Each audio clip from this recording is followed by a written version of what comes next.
Welcome to the Practice You podcast. My name is Elena Brower.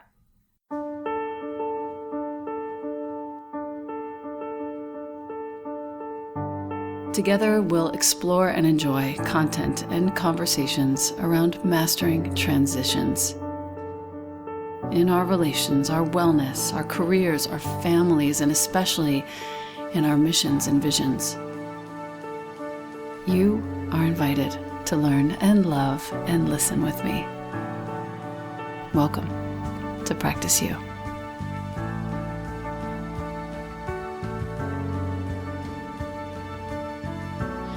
Welcome back to the podcast. This is a special episode to commemorate my 5 years of sobriety. It's been the most transformative and potent 5 years of my life. And if you're wondering if maybe sobriety might be for you, I would love to hear your thoughts after you've heard this. It took me about 9 months to write it after I made the choice to release myself from the slavery of substances. And I hope that it is of great use and benefit to you. This is called the ritual of recovery. We are made of atoms scintillating. So why do we try to stop them and change them and hurt them and rearrange them? We forget that deeper than any perceived failure is this radiance. So please, follow me into this moment and we can play with this together. And thank you for listening.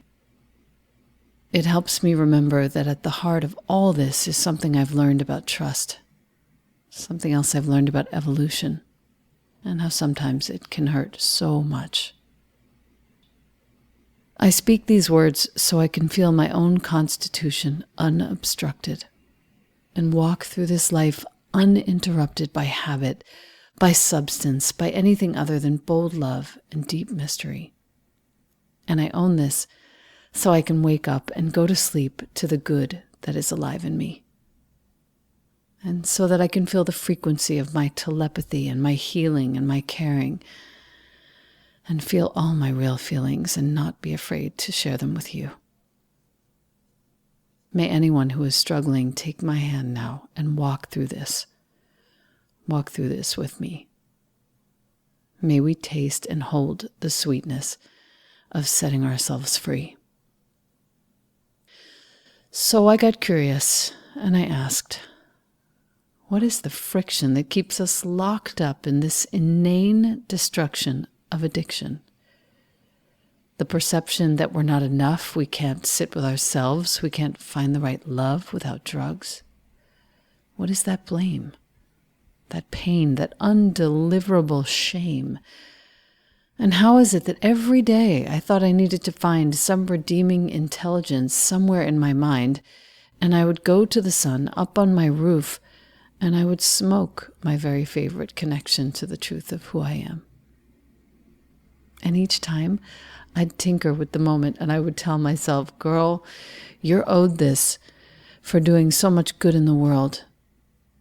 But the whole time I knew I was killing a beautiful girl.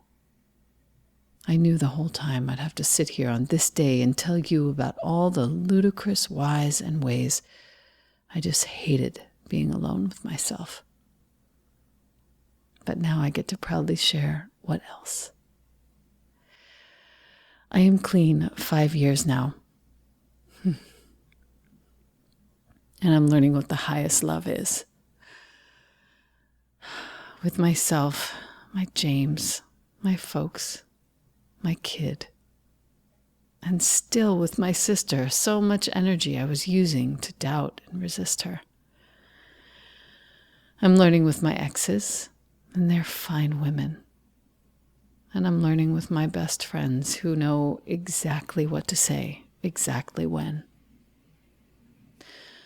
All along I knew I couldn't stop these sensations of helplessness and neediness, but when I needed help, it landed in the most perfect little bits.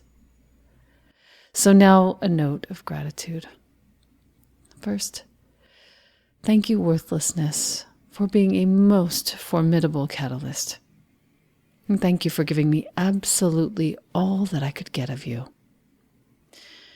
And thank you to James and Gabby and Tommy and Allie and all the rest who never once asked me to be anything more or less than my absolute imperfect best. And thank you to the substances I loved so much. Thank you for opening me, and thank you for showing me, and thank you for a spontaneous ceremony. And thank you for finally letting me be. I had to stop squeezing myself into those painful places and start sharing the real and rightful traces of my place in this big story. So I forgive myself now for starting all these wars in my organs and my consciousness. I'm ready to sing all my songs and lay down my weapons and travel and cook and enjoy my simplicity and just be home with my kid and know that I'm listening to him tell me about his day and his class and whatever has meaning. I'm grateful to lie down with him and just hear him breathing instead of longing for that numbness that did feel like oneness. It did. We all know that it does, but it never lasts. And it always ends with that impossibly loud thud of ignorance, the voice of another choice. I now see that I was addicted to ignoring what I knew. And that's the real habit I'm breaking. No more walking through these fake doors, shaking and making trouble for this body. I am now officially hooked on humility. I'm hooked on kindness. I'm hooked on tranquility. And I am hooked on my highest identity. I am hooked on the unknown that is known in me. And now I get to dream and receive les messages de l'univers, all those big ideas that find me, the things I'm truly privileged to care about. I get to give my time and my resources and my sensitivity, and I get to make things sacred instead of shredding up my integrity every day. I get to settle into this vibrant vastness that's calling from within all of us.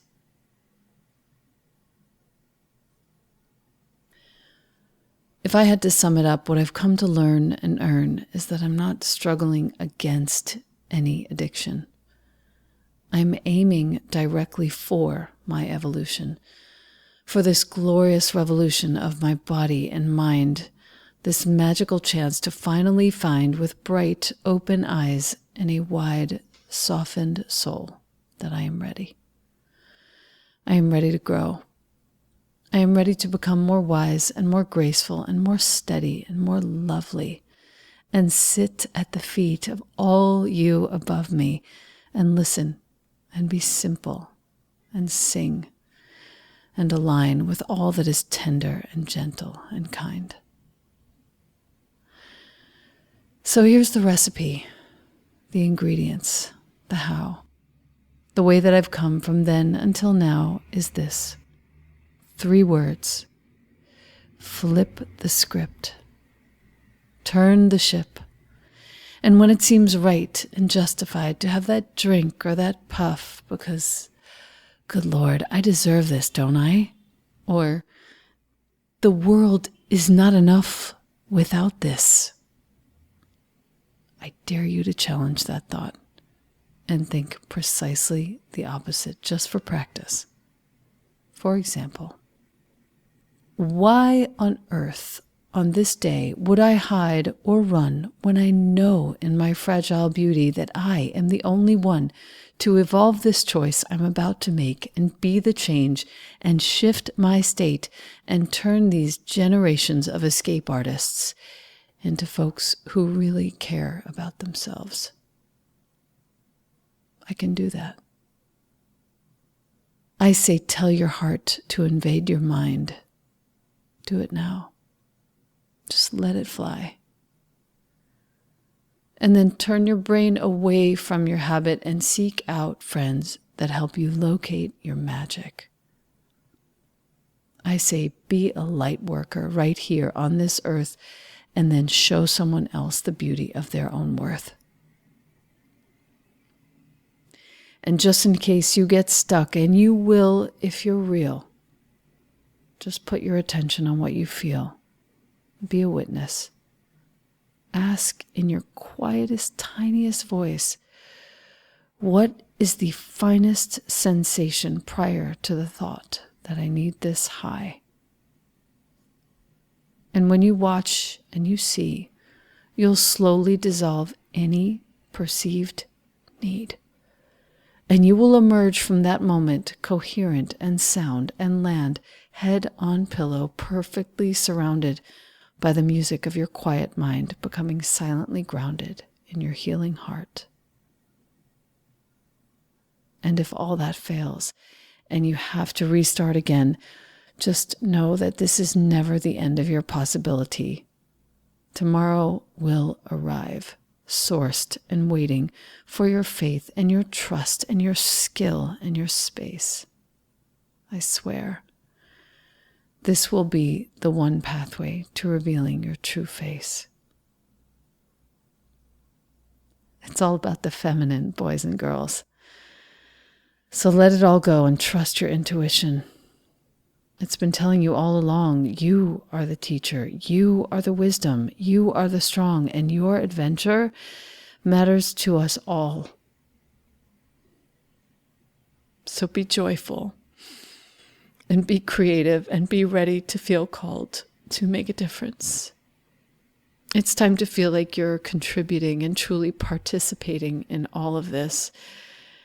So allow yourself to be alone with all of it. No more walls, no more veils, no more doubt, no more waiting. This is what we're all anticipating for you. Place your left hand on your heart. Here is our temple. Here is our church.